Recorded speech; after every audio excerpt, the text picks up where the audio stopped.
Why am I running on this treadmill with way too much clothes? In this video I will try to explain that, share a really interesting study, and if you want to become a better runner or cyclist, you might find yourself wanting to sweat like a pig as well when you get to the end of this video.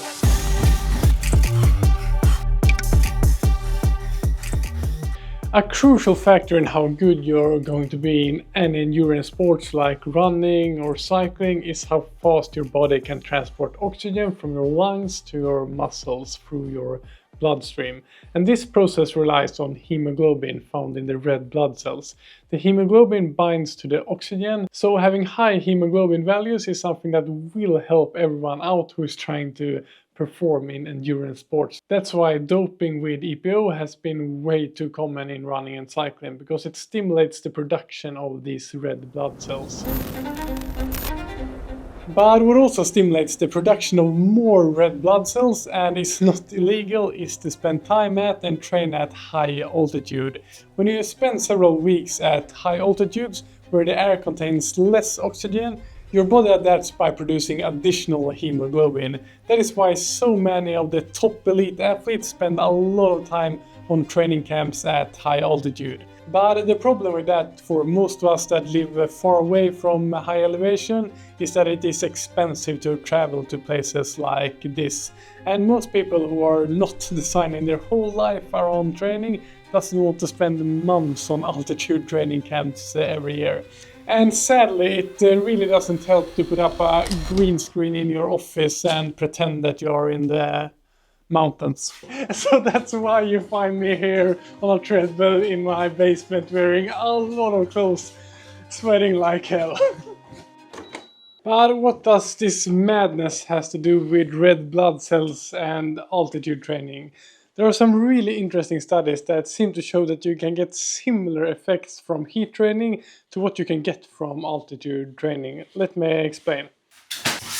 Before we start talking about this really interesting study here about the heat training and hemoglobin, let's talk about heat acclimatization, because the concept of heat training is nothing new. It has been known for a long time that if you're going to compete in warm temperatures, it is essential to be heat acclimatized to be able to perform well on race day. Training in heat and acclimating the body to these warmer temperatures leads to significant physiological adaptations. The heat training improves thermoregulation, allowing the body to cool itself more effectively during races. Training in heat increases the blood plasma that helps with this. Additionally, training in the heat stimulates greater sweat production, helping to prevent overheating.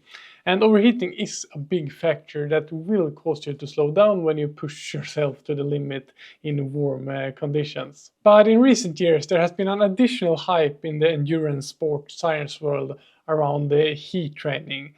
And there are studies that suggest that it may improve performance in general, not just when you compete in high temperature environments. And many thought that the big and quick increase you can see in the blood plasma from heat training also was the reason to why heat training made you perform better in endurance sports. But plasma is the component of the blood that lacks the hemoglobin-rich red blood cells. So if it is this increase of plasma that affects endurance in moderate temperature conditions, is something scientists still seem to be debating. During a debate hosted by the Journal of Physiology on whether heat training improves performance in these more moderate temperatures, Karsten Lundby, a professor in sports physiology in Norway, expressed some skepticism about that increased blood plasma alone would be performance enhancing, since an increase in plasma volume actually will reduce the concentration of these red blood cells in the blood. But Lundby also made another hypothesis on what may cause these performance gains. And that was when the kidneys recognize the drop in the red blood cell concentration that happens when the blood plasma increases due to the heat training. The kidneys respond by producing EPO, that really potent illegal performance enhancer many endurance athletes have taken. Yeah, your body produces it naturally, and the EPO naturally produced in the body is of course not illegal. And this EPO then stimulates the production of more hemoglobin-rich red blood cells.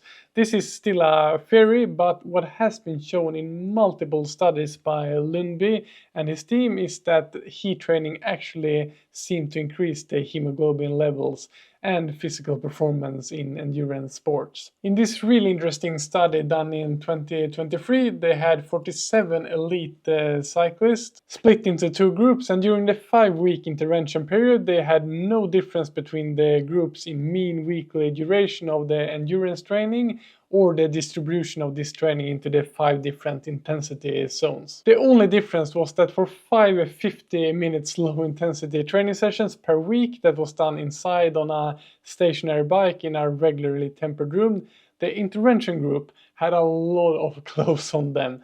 They had a thin underlayer consisting of wool, a wool hat, a down jacket, and the nylon rain clothes on top of all that, while the control group just had cycling shorts and a t-shirt. And this change that basically made the intervention group's core body temperature pretty high 5 times a week during those easy training sessions really seemed to make a difference. Not only did they show that the hemoglobin values increased, while no one still seemed to be sure why this happens, Lundby and his team has now shown in several different studies that heat training seemed to make the hemoglobin levels increase more compared to the same training with more regular body temperatures.